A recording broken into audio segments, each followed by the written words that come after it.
Thank you all for joining us today. We are so excited to have you all here. I'm Emily. I'm the marketing events coordinator at Meetup. And today we are joined by Robin Hunt. She is the LinkedIn Learning instructor and co-founder of Think Data Solutions. She will be teaching you how to shine among strangers, even if you're shy, and make contacts that will benefit you for years to come. You'll hear advice on how to craft an effective introduction for all occasions, how to leverage body language to put your best foot forward, and how to spot exits in a conversation. So I'm very excited to get into this. Before we do, I'm just going to share a few quick slides. So the guidelines for today, the event is recorded, but don't worry, you will not appear in the video. You can only see us. We can't see you. There is also a mute courtesy. Your audio will be muted throughout the event, but we still want to hear from you. So please submit your questions in the Q&A feature at the bottom of your screen. Closed captioning is also available to turn on. Just click on the live transcription icon at the bottom of your screen and select your preference. So for today's agenda, we're just doing a quick introduction right now, followed by some networking tips with Robin. And then I will join back in at the end for the Q&A session for 15 minutes. So before I let Robin take it away, I'm just going to give her a quick introduction so everybody can get to know her a little bit better.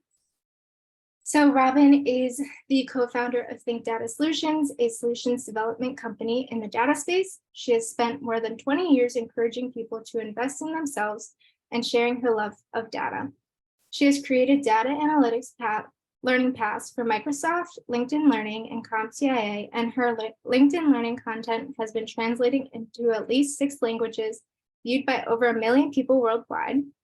Robin is a member of the State of Alabama Office of Education and Workforce Statistics Advisory Board, is a Microsoft Certified Learning Partner and a Microsoft Certified Trainer, and is a Star Wars junkie. So Robin has done a lot. She has a lot of credit, so I'm excited to see what she has for us, and we're going to be learning a lot. So I'll let you take it away. All right. Thank you, Emily. It is just so much easier when someone else introduces you. So thank you for that introduction. And I guess now it's my turn. So hi, I'm Robin Hunt, and you can typically find me presenting information around data. But I am excited today to present some of the softer skills that I've developed as a technical person. Today, I want to share with you how I prepare to go to networking events, from the preparation before the event and then what we do at the event. Because I'm a professional speaker, people are often shocked to find out how unnerved I am to go into a networking event. Introducing myself, you would think as an author and trainer, I would be used to it. But even though I've introduced myself thousands of times, and when I say thousands, I mean, I'm not joking, literally 2 decades, with most of those days doing some form of introduction, it makes me very, very nervous. It's one thing to be in a meeting that you're leading, or even be in a classroom and you're the trainer, or being with a group of people you know and meeting someone new. It's totally different to be a person in a crowd of other people at a networking event. Now, even though I can't see you, if you have reactions that you want to share about what it's like to go to a networking event, I mean, I can't be the only one who is, unnerved by it. Just to give you an idea, when I get ready to go to a networking event, I start putting imaginary name tags on myself, and I brought some to share with you today. The best way I can express it is just to share them. So here's the first one. Hello, my name is Dreading This Moment. You get the idea. I can't be the only one who dreads the idea of going to a networking event. And then I get parked and I start to walk in, and the next name tag I place on myself is slightly panicked, because that's how I'm feeling when I'm walking in the door. And then when I make it into the event space, I start to mentally transition to the third phase of my panic, which is about to bolt. I think it's the fight or flight, and I typically feel flight. But then I've allowed myself to dread it. I've allowed myself to panic and almost bolt. But then I transition to what I call survival mode. Does any of this sound familiar to you? Again, I hope that you're reacting. How I get to survival mode is through preparation. And today I want to share some of those ways that I actually prepare, and I hope you find value in them. So I'm going to share tips throughout the session, and then there are going to be times where I'm going to take a pause and ask you to do some things with me. So tip number 1 is just be prepared. I don't know if people think about the fact that we need to be preparing before we go into those environments. My hope is that these tips and techniques that I share with you today, you can actually use them, because for me, they calm me down and they help me overcome those feelings that I have about putting myself out there, because that's what it's really about. I don't like having to put myself out there. I want to start with just a little bit of history, though, about how I got here to this way of preparation. So when I started Think Data with Daniel Bishop, I got accepted into this local entrepreneur program. And in that program, I got introduced to the concept of the elevator pitch. Some of you may be familiar with the elevator pitch, but if you're not, I'll give you it.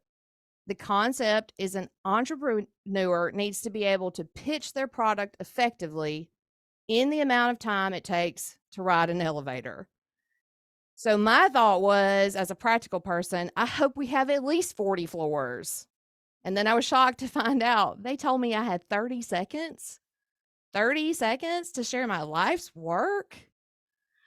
It was at that point I realized, oh my goodness, I'm going to have to prepare if I want to be effective in pitching the company. And I need to be able to do that in any amount of time. Maybe it's 30 seconds. Maybe I might have 45 minutes.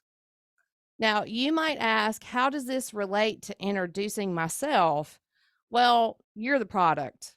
And when you begin to introduce yourself, you're pitching yourself. But don't worry, we're going to come back to this. So tip number 2 may seem a little bit out of order. Just make a note of it if you'd like. So you need to be able to pitch yourself in various amounts of time. You can have a quick pitch when you have 30-second moments, but you also probably need to have a 1-minute pitch or maybe even a 2-minute pitch. So I started preparing to be able to talk about the company and talk about myself. Now, I can talk about data all day, but talking about myself, incredibly painful for me, and I cannot be the only one that feels that way. But that's exactly what you have to do when you're introducing yourself. And when you go to a networking event, you are likely going to be introducing yourself, or hopefully after this event, you'll be introducing yourself. So I realized this elevator pitch isn't just for entrepreneurs and products. It was really something that I could learn to leverage to network effectively. And now look, I've been surrounded by technical people my entire career, and I've discovered, and you likely will agree, that some of you share my same feelings on having to go out and network. So I started sharing this concept with people that were coming to me for advice or for career changes because they seemed to think I was natural at it. And I knew I was preparing, so I started sharing my techniques. So tip number 3, I want you to start to build your pitch. And also remember, you never stop revising it. You're going to constantly be working on your introduction and your pitch of yourself. I grew up in a household where the common saying was you only get one chance to make a great first impression. My immediate thought is, great, thanks for all the pressure. The reality is you do not have long to make an impression either. You will make some type of impression, good, bad, or indifferent. One guarantee is you will be making one. So tip number 4, don't waste an opportunity. And what I mean by that is don't waste an opportunity by not planning. I would consider the fact that you're here today as part of your planning process. So, congratulations for stepping out and coming.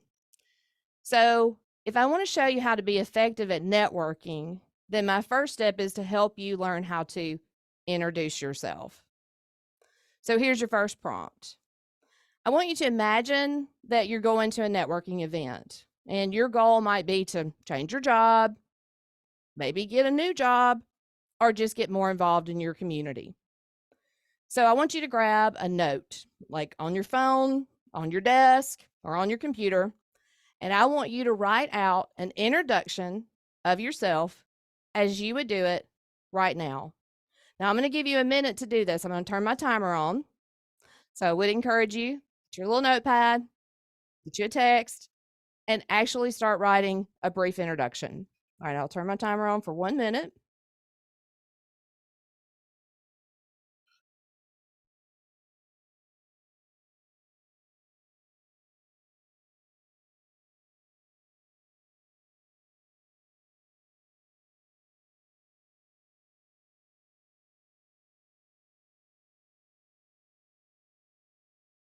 Now, I don't want to distract you while you're writing your introduction, but do want you to keep this notepad. Okay, I want you to keep it because we're going to continue to add to it as we go through.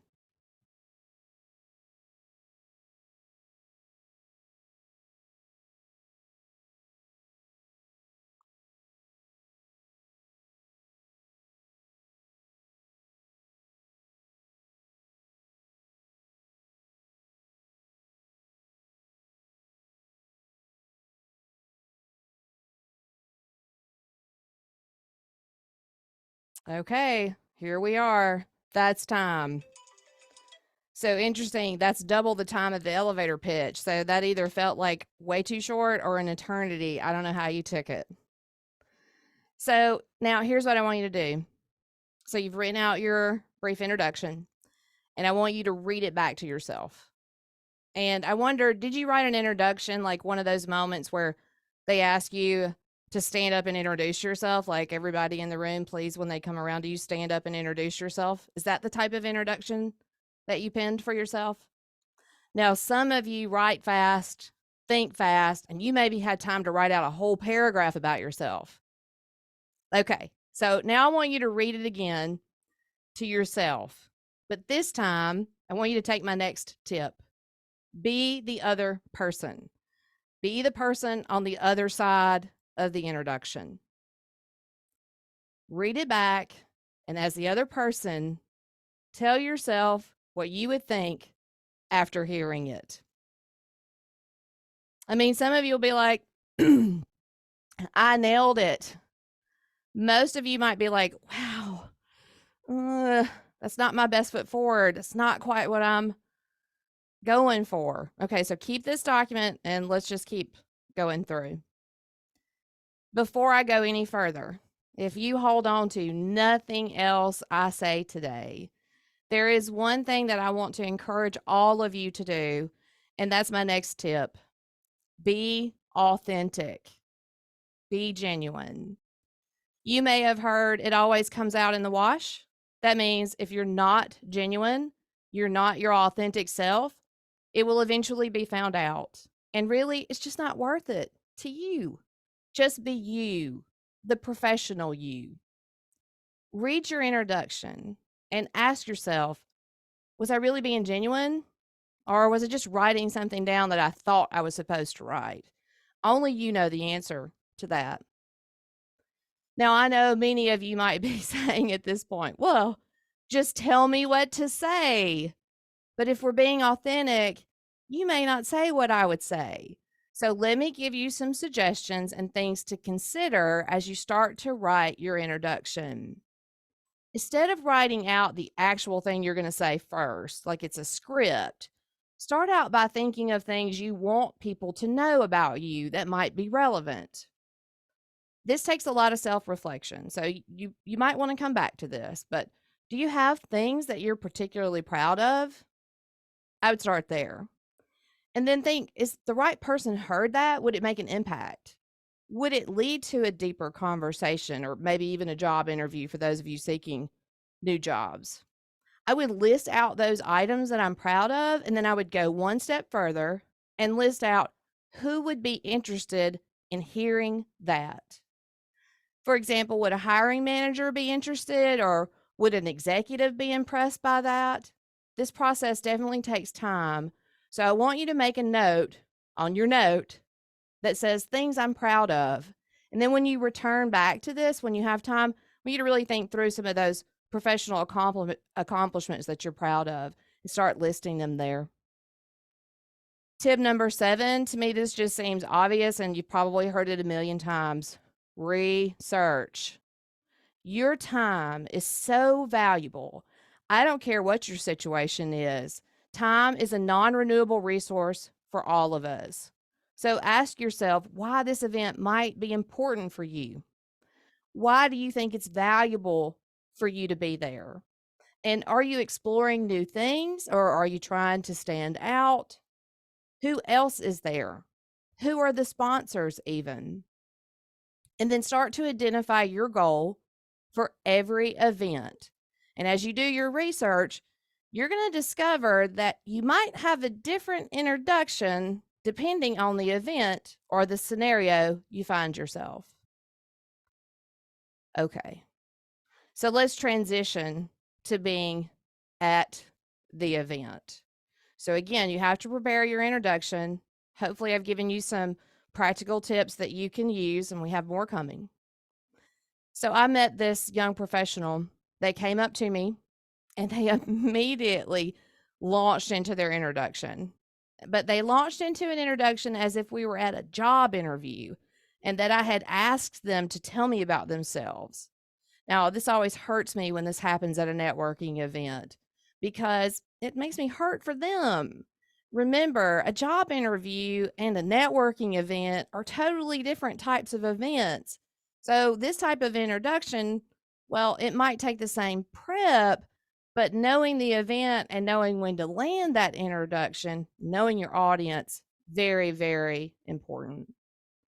Also, to be fair, if your introduction was throwing 1,000 insights at me in less than 30 seconds, where do I go from there?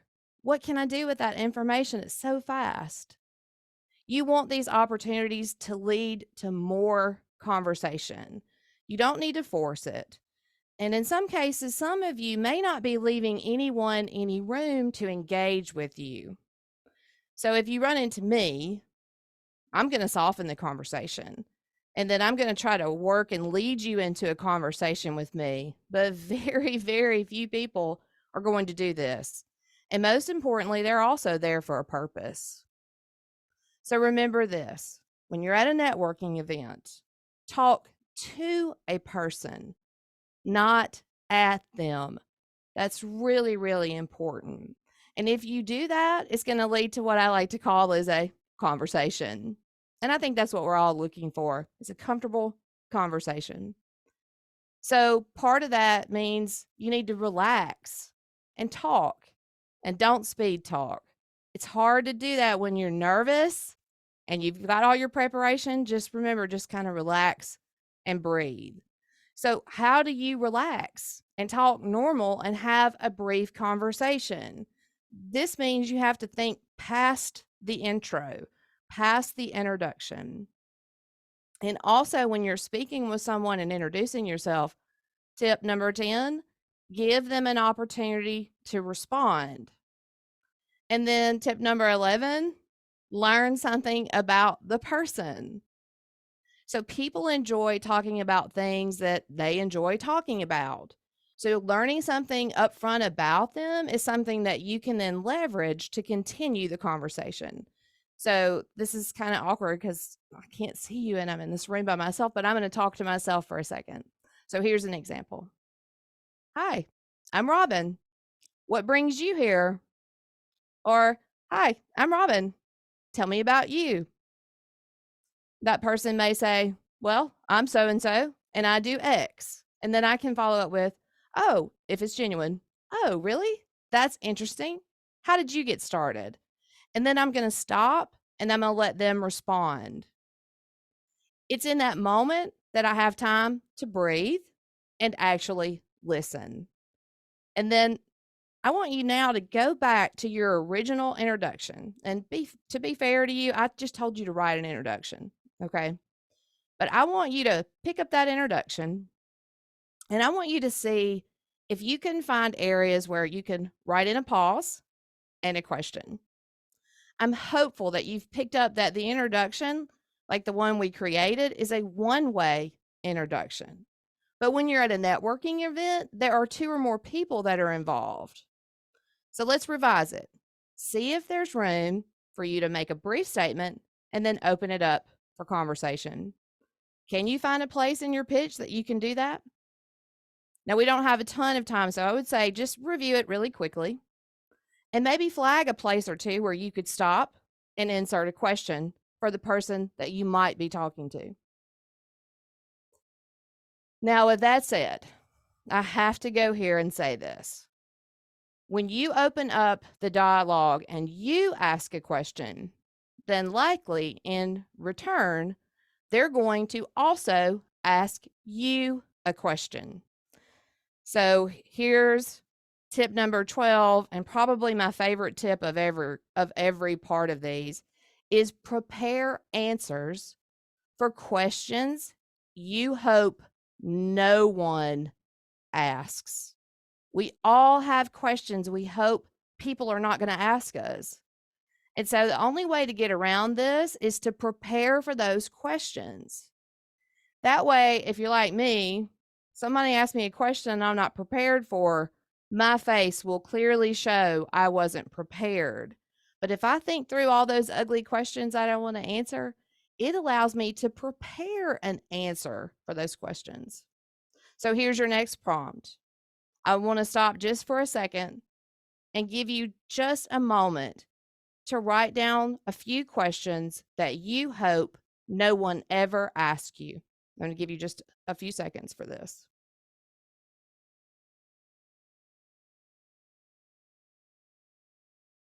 Some of you may feel like sharing those questions in the chat. That's totally up to you, but we all have them.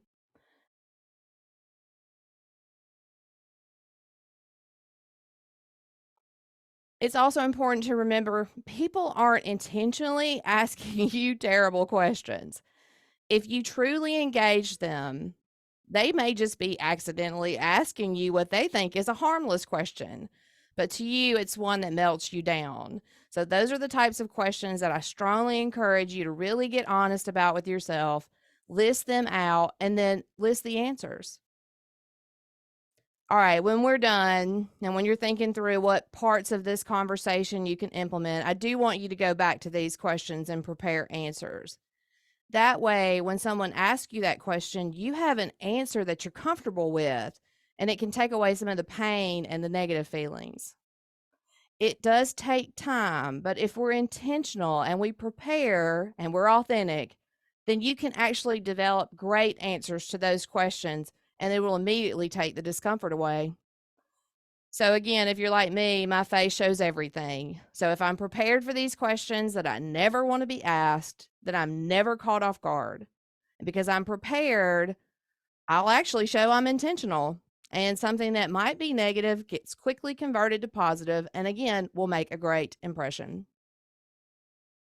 It's so challenging not to see you. And what I mean is I can't see you, so I can't read your body language. And body language is so important to the overall communication. So this leads me to my final tips of the day. Avoiding the awkward exits. There are a million of these scenarios. I just picked a few to talk through. So you go to a networking event, conversation's not going well, and it's apparently not going to end well either. They're clearly not interested in talking to you, and you recognize it. So you want to exit this situation as fast as possible. So if you notice that they're looking through you, over you, around you, you need to prepare an exit. Now, they may not realize that you're on to them because remember, they're not paying attention to you in the first place. So when this happens, Just go gracefully. So you could exit with, "Hey, I don't want to take too much of your time. Thanks for spending a few minutes with me. I have a few more people I need to meet." And then exit. Then there are times where you realize you are not interested and you really need to meet the people that you're there to meet, the targets of why you're at the event anyway. So this event is a one moment in time. You don't have time to waste it in the wrong areas, but don't be the last person. Don't be the person that looks through people, over people. You never know who they know. And I don't care how big a city may be, you might be surrounded by a small community. So you want to exit gracefully. You can say things like, "I'm so happy to have met you. I need to definitely make my way around to meet more people, and I hope you meet some great people." Something like that. Here is the worst. This is to me, like, I can handle someone not being interested in talking to me. That one doesn't bother me. I hate it when I'm not interested, but that's okay too. This one is the worst. It's a great conversation. It's so good. Like, you've enjoyed it, you've engaged, you've learned a lot, but all great conversations actually come to a natural end. Except sometimes people just don't know how to gracefully end it. Can anybody relate to that, or is that just me? That is the worst. It happens at networking events, it happens in meetings, it happens on the telephone, it happens all the time. So things like, "This is probably going to be the best conversation I've had all night, but we likely both need to meet more people. So thank you so much. If I meet anyone that seems like a person you need to meet, I'm going to come find you." Again, I can't tell you exactly what to say because I want you, no matter what, to be you, intentional, authentic, and prepared. Okay, so I've shared all my tips and techniques, and I hope I went long enough. Emily, you can tell me, but I think this is a great time to open it up for Q&A. That was great. Yeah, I wrote down a few things that I want to keep in mind for the future. I love how you said make sure you remember that you're talking to a person, not at a person. Yeah, that's important. Yeah, I think a lot of us get in our head just of what we're gonna say next and not really listening to the conversation that's actually happening. Yes. Really hard to have a two-way again because you wanna have a conversation. You wanna see where this is gonna lead, and if you're talking at them, you're literally leaving no room to have that open dialogue. So good, I'm glad you got that as a good takeaway. Yeah, wrote that down. And there's so much more. So I'm glad to have you here and that everybody could learn from you. So we're gonna hop into Q&A. We got a few questions here. So let's start with someone asked, any tips for fresh graduates without experience? Oh, I love that question. The world is full of people with no work experience. It happens. It's like a stage of life. So, but it also is one of those, I hope they don't ask me how much work experience I have questions, right? So that's in the list of questions you hope no one asks you. So I would say, why don't you focus on what you have done that might be relevant to the situation? So if you were in high school, if you were in college, you likely focused on some type of project work. So you can talk about what you learned from that. Again, I say be authentic, don't make things up. Okay. But if you have some experiences where you had teamwork or you had a project that you just really, you were really proud of it, those are things that you can talk about. Just understand some people they're not nice. We're going to deal with not nice people, but someone who is actually genuinely interested in what you have to say will appreciate that you did pull from an experience, even if it isn't necessarily the work experience. Don't let it hold you back. Don't let it hold you back. Keep moving forward. I think most people can relate that to that too, because we've all been in a position where we just recently graduated and don't have experience, or even not recently graduated, just don't have that much work experience. Yeah. Uh, Well, in the end, too, I want everybody to remember at some point, none of us had any work experience. That's a common thing. Like, you can't have it until you actually have it. Mhm. So I think it's okay, although sometimes it does feel negative.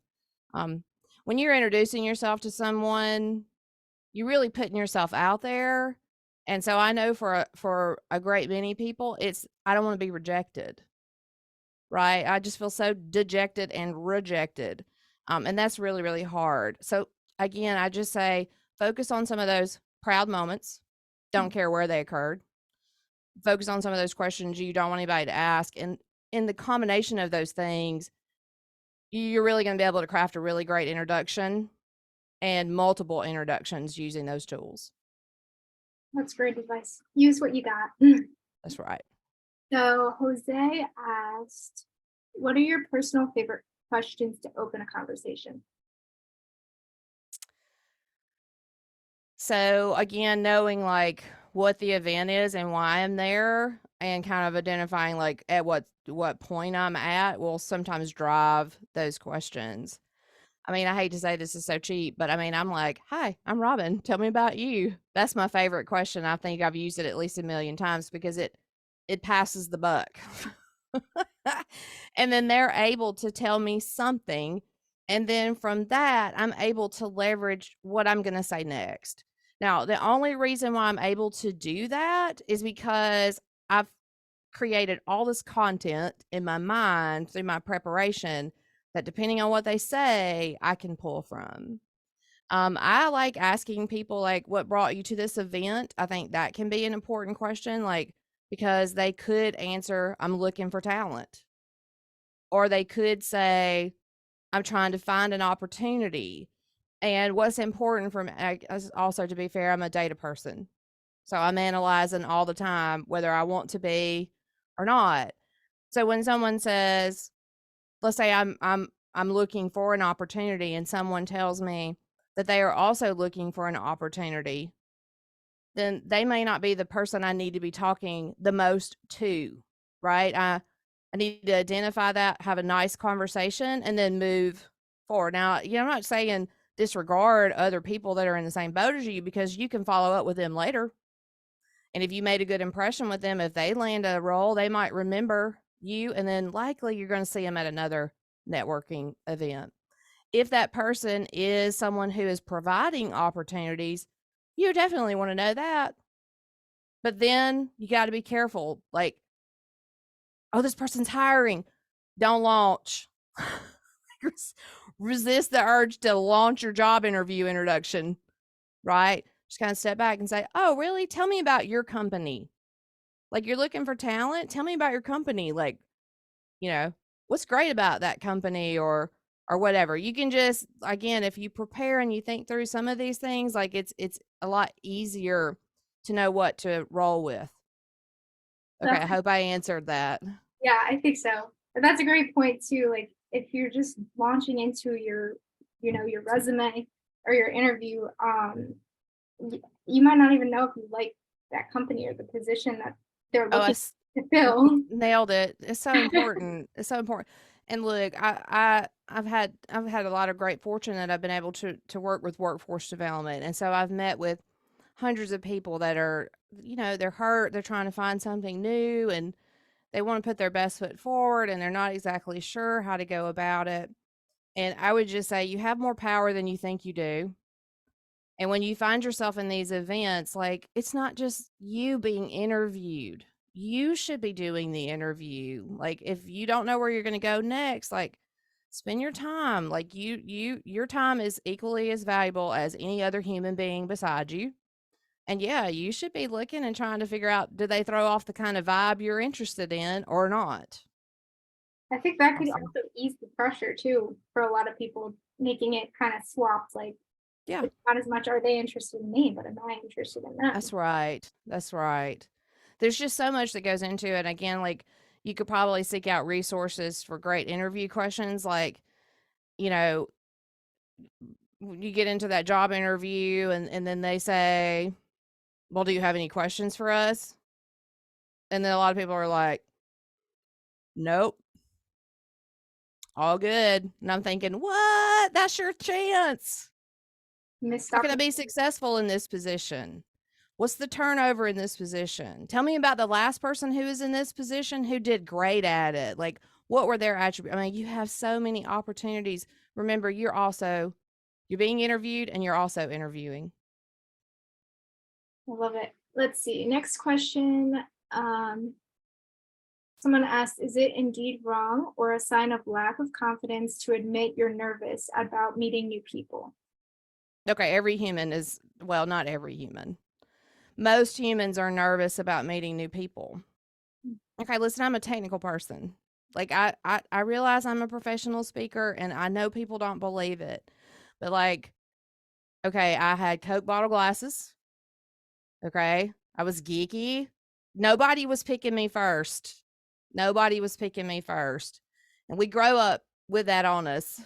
And so we take that into every event we go into. So I would just say let that go.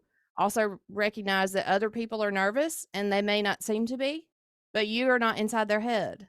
Also, I'm not inside your head.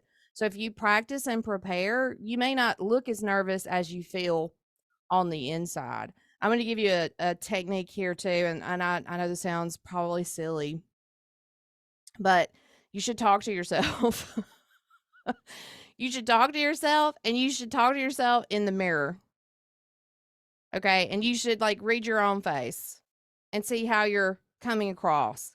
And then you know how you're landing your one-liners. You see what you look like.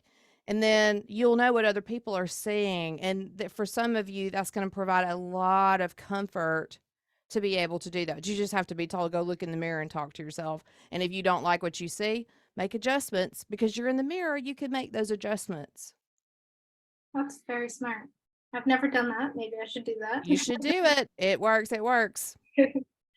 Let's see. Jordan asked, any recommendations for how to best interact in virtual networking events? Okay, first of all, have your camera on. Like, have your camera on. Like, have your camera on. Okay, in those moments, like that's so big. Um, Prepare an introduction for a virtual environment. Like, what is the virtual event I'm going to? Who is this targeted to? And then just prepare an introduction for that. Prepare your space for that. I realize since 2020, we're all in different places and environments and like your closet's in the background. Just work it out. Just spend a little bit of dedicated time and then just present your best foot forward. But have your camera on. Be prepared to engage. That's another thing too. A lot of people, they just don't know how to just step out there because it's just so uncomfortable. But hopefully you'll land yourself in a place where other people are also seeking that level of engagement. So, okay. Have your video on and then watch. Like I can see Emily. When Emily asks me a question and she likes my answer, she's nodding, right? So I'm watching her body language. So even though we lose that in-person body language is body language. You're just not seeing you're seeing my hands a lot. I'm a hands talker, obviously. But yeah, be on the spot for body language. Someone who has their camera off and they're the leader of the conversation, like I don't know, I don't want to be there anymore. Like, I just don't want to be there. I'm not even like if the leader of the conversation is not engaged, it doesn't encourage engagement. So then also pick and choose when you're gonna throw yourself out there. Also, react. Like, use reactions. When someone says something you like or rings true to you, then use that as a reaction in the meeting. It immediately draws focus to you, and the presenter who's looking for that is looking for that level of engagement. I mean, I may not use a pizza slice, but I'm definitely, if you watch me, I'm like doing hearts, I'm doing celebrates, I'm doing thumbs up, and I'm interacting, which then causes everybody else to interact. think that's I a hope great that's helpful. Yeah, I think that's a great way too if you're more introverted or shy, if you're afraid to speak up, but you still want to be somewhat engaged. At least you're drawing some positive attention to yourself by doing the reactions like you're still engaged. Yes, also just it's hard for us in a presenting, like if I'm presenting, I come out the gate like, hey, before we get started, I want you to engage with me. I want you to chat. I want you to react. So if the presenter is not saying those things, it doesn't mean you shouldn't do them. I mean, of course, use your professional sense, right? Just if it's appropriate or not. But in a virtual event like that, definitely I would use reactions and then I would chat. Great tip. Um, Al asked Robin, how do you budget your time for networking? How often do you devote time to it? Oh, that's a great question. So earlier in my career, I devoted all of my free time to it. I didn't even realize I was doing it. I also found for me, if there was a local organization that I enjoyed, I would volunteer. So then I would be at the networking event, but I would be in a volunteer position, which would immediately set me apart from all of the others. So I spend a lot of time doing volunteer work. And I'm so grateful for it because I built my entire network in the beginning in my community by doing that. So in the beginning, I spent a lot. As I transitioned into more of a leadership role, then I got real specific about the types of networking events I would attend. So early on, I would just attend almost anything if it was tech related. As I transitioned into building a business and trying to build our brand, I was going to network events that made sense for the company to be at, like where my customers were going to be. And so then it becomes less about how much time am I networking but how much time am I trying to maybe meet a new customer. So I would go back to, what are your goals? Like, what are your goals? And what is the positive side if your goal is obtained? And then let that drive how much time you spend at a networking event or going to networking events. You could correct me if I'm wrong too on this, but I've heard that if you network enough, there are times where you've obviously made enough connections where you won't even have to interview anymore. Um, Um, I think that's totally like I don't know what the data mhm. or the analysis is on that, but here's what I'll tell you. People that go to networking events, you're going to start seeing some common people at all the different networking events. And what happens is you're no longer networking, you're building community. And I think it's in the building of the community where job opportunities and where we thrive become. So I love networking, but in addition to that, I love building the community. So that's another thing.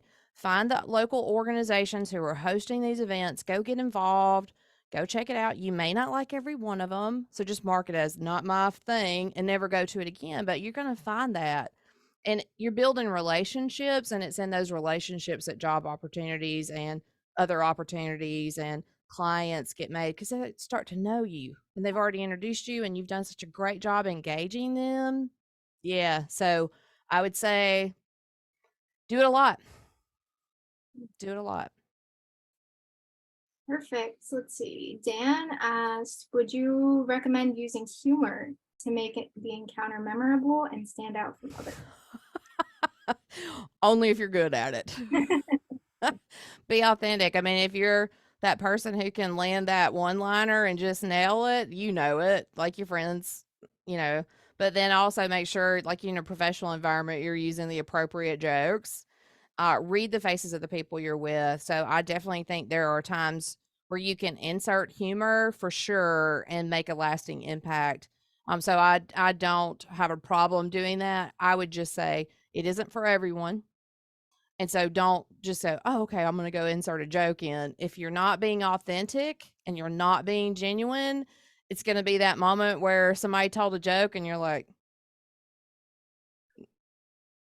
That's a worse impression. Worst ever. So I would say, yeah, you have to know yourself whether you can pull that off. But if you are a person who is just naturally funny and just you pick the right moment and the opportunity presents itself and the joke is appropriate, yeah, you do you. I feel like during networking events too, we kind of have to remember that we all are human. Like it doesn't have to be so straightforward and serious and scary. It is. I and I why I'm still trying to figure out like why. How did it get there? And yeah, I love to. I mean, I can tell you that we host this intern event here locally, and it was developed for this very purpose. We had university students coming out that had no idea how to even network or how to talk in tech, and we could teach them these principles, and then just watch them just go, oh, and it would just completely change. Like they would come in, they were stiff, but then we could get them to relax, and then that's when the communication started happening and the businesses started getting engaged. So yeah, it's unfortunate that networking events sometimes are like that. So that's another thing too. If you go into a room that you do your best, you're prepared, it's still stiff, it's probably not your jam, probably not your place. All right, let's see. We got another question, and I like it. It's actually something I was wondering too. Okay. Someone asked, "Is it okay to connect with someone socially at the end of the event? Like, how do you exchange LinkedIn's? How do you continue the connection Oh, after I the?" love that. That's a great question. Yes, yes, yes, yes. I would say yes. And yes. Just don't get your feelings hurt if they don't connect back. That's the thing. Is like again, all of this is centered around they're either going to like me, they're not going to like me. They're going to take me on, they're going to reject me. This is all of that personal stuff built in there for some people, not everybody, but for some people. So I would say, yeah, definitely connect. I'd make sure you have the best LinkedIn profile. Again, thinking through some of those proud accomplishments can help you then transition to have a better LinkedIn profile. There's a million things on personal branding. Like, again, you can go find some really great people on personal brand, like Goldie Chan, for example. She's phenomenal. So, yeah, I would say connect with them. Here's the key though.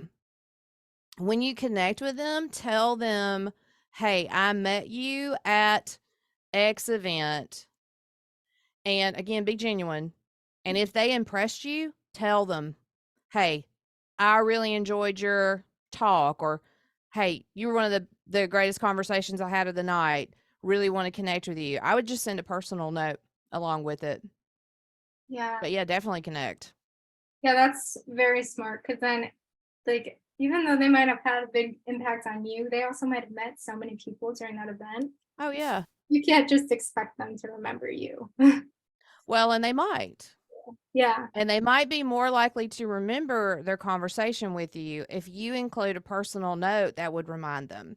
Because remember, if you're implementing these techniques, there's no way that people are not going to, I mean, the people you want to engage with are going to engage back. And if they don't engage back, then you don't need to be engaged with them. But if you throw in that personal note, they're going to remember that conversation and they're going to be glad that you connected with them. all right, thank you. So, next question, Greg asked, I love your tips on thinking of answers for those curveball questions. It's something I haven't thought of. Do you have any ways you like to segue into asking follow-up questions after those curveball? So here's the great thing about preparing ahead of time and thinking through those ugly, awful questions you hope nobody asks you for. Nobody asks you during the session. What you're likely going to find is they're going to close that chapter and then they're going to move on to a different question and the conversation is going to change anyway. They're not going to stay in it, especially if you've come back and just like you've prepared an amazing answer for that. Like I'm trying to think of a good example. Okay, gap. Some people do not like to be asked about the gap in their resume. Okay. And they're just like, oh no, somebody's gonna see the gap. They're gonna ask why. Like they're gonna wonder why. So like you can come up with the way you feel comfortable speaking to that gap, right? Because some of us don't care. We just want to hear whatever you're gonna tell us, right? Um, and so the minute you've addressed that gap, that question closes for the person who asked it. And so again, prepare questions that you think will help you get another piece of information from them so that you can carry that conversation forward. And if someone just keeps on hammering on, that's where you spot the exit. Be like, oh, this is so great. I got to go catch this person over here. Like you can do that. I hope that helps. Yeah, I think this one I see kind of goes along with that. Anonymous asked, what are your tips for networking for people who are currently long-term unemployed? Do it and just accept you're long-term unemployed. They're Like be gonna find out. you. Yeah, I mean, I again, that's where it all comes out in the wash, right? So I don't care why you're long-term not employed. What I care about is now. And I realize I'm not everybody, okay? But if that's you, you're trying to find someone like me who just wants to know why, or maybe doesn't even care why. You just figure out what makes you feel comfortable when someone asks you that question. All right, or they may not ask you a question. You're coming out like you're like, okay, it's time. I'm ready to do this. I'm trying to explore my options. Then just say that. Like, I've not been employed for a really long time is not something that would ever come out of my mouth. It would be like, hey, I'm just getting started. Discovered I'm interested in this and I thought I would pursue it. Like, I would go that direction. I definitely hope that's helpful because it's hard. Like, some of you are hurting, okay? And then you think of all these things, it just immediately piles that rejection list up. Just please let it go. Just please let it go. Just be yourself and just think through all those horrible moments and you figure out what phrasing works for you to pass that conversation along. I definitely hope that one helps. Do you think it is necessary to bring it up in networking or I wouldn't bring it up. no? No, I mean, I might just say, I mean, the minute you say I'm getting started, that's another thing too about crafting those like writing the other questions you never want to be asked and crafting your response is it allows you to like again close that scenario. So if you tell me I'm just starting out, well, I'm not going to go back to, well, why are you just now starting? Unless I'm a terrible person. So, again, I would just try to answer in a way that closes and no, I don't lead with it. I wouldn't lead with it. Good point. We got a question from Amanda, and I think a lot of our introverts on the call can relate to this. She asked, if you go in and everybody is in a small group, I find it hard to walk up and enter a group. What are your suggestions for that? Oh, so tough. First of all, when you go to networking events, be the person who spots the circle and breaks it. So that's for everybody on the call. Like, I am specifically looking for those circles to break them and open them. So be an opener. It can be challenging. So I usually try to catch eye contact with one person in the hopes that they realize I'm standing there so that they'll open the circle. If you walk up and the circle remains closed, exit, go find another, just look like you were looking for someone and then just exit, go find another place that you can get into. That's extremely difficult, but I would ask us as professionals to stop closing in the circle because all of us are there for a purpose. Like, let's keep it open. Yeah, you never know who's gonna walk up. You might That's want right. That's right. And I'll give you another, and I did this for years. Take a friend. Take a friend because then you're a line of you. And you don't feel alone. And networking is better with people that you know. And then you can like plant the person on the other side of the room. And like when you find yourself in I need to get the heck out of this conversation, like, oh, I see my friend over there. So take a buddy. If you're an introvert, find someone who's willing to just go introvert with you and, you know, break open together. That's extremely challenging to break that circle again. I'll just say it one more time. As professionals at networking events, especially leaders, we need to stop letting people close in. Like, we need to recognize it and then open it up for people to join us. I loved bringing your friend. It's a Bring great a friend. idea. I had like a group of people and I would call them up. Hey, I'm going to this event. Are you going? No, I'm not going. Okay, then I call the next person. Hey, I'm going to this event. Are you going? Yeah, I'm going. Okay, I'm gonna see you there. And then like, hey, if you decide you're not going, like, I need you to tell me so that I can mentally prepare for that. So yeah, I felt like there was a circuit of us who would, be each other's wing people as we went through networking events. I think that could also help with confidence. If you're with the people you're comfortable with, you're going to be more yourself. And That's right. But it can also be dangerous. So also, if you go, "Oh, I'm doing that. I'm taking all my friends."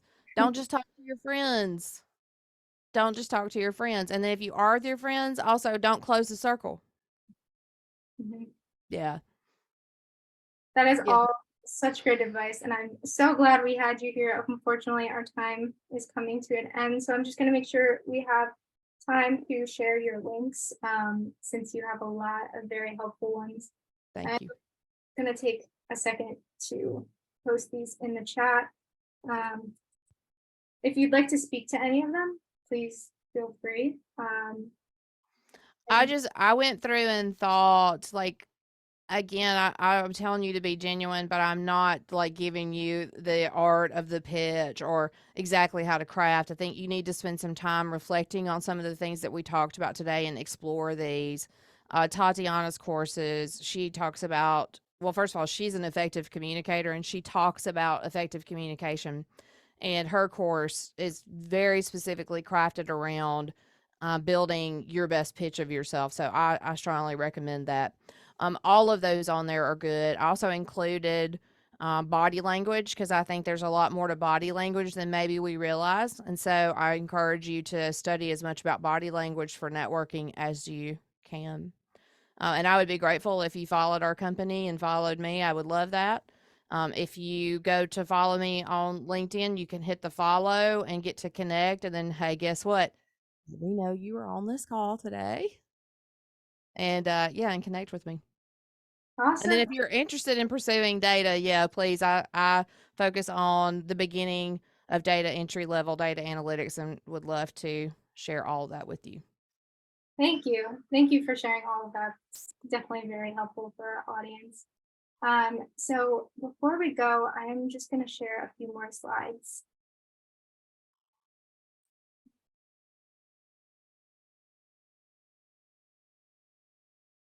One second.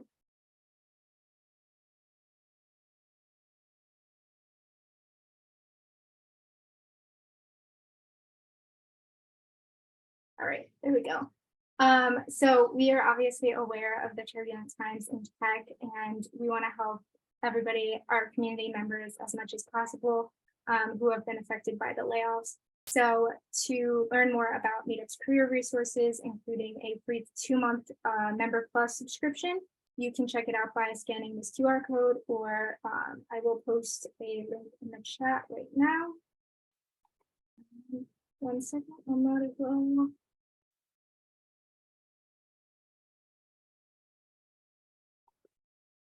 All right, the link is in the chat. So if you want to check it out, please click the link or the QR code.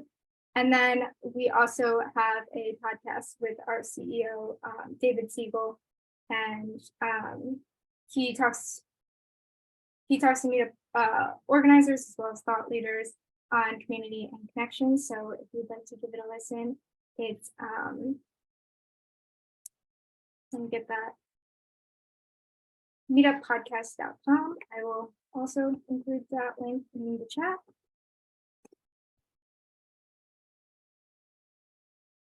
All right. And that is all I have. As a reminder, you can view a recap of this event within a few days on our Community Matters blog at meetup.com/blog. So if you need to look back on this, we'll have it there. And thank you so much, Robin, for joining us and sharing so much great tips. I hope Thank you. everybody learned a lot. Thank you so much for having me. Of course. Have a great day.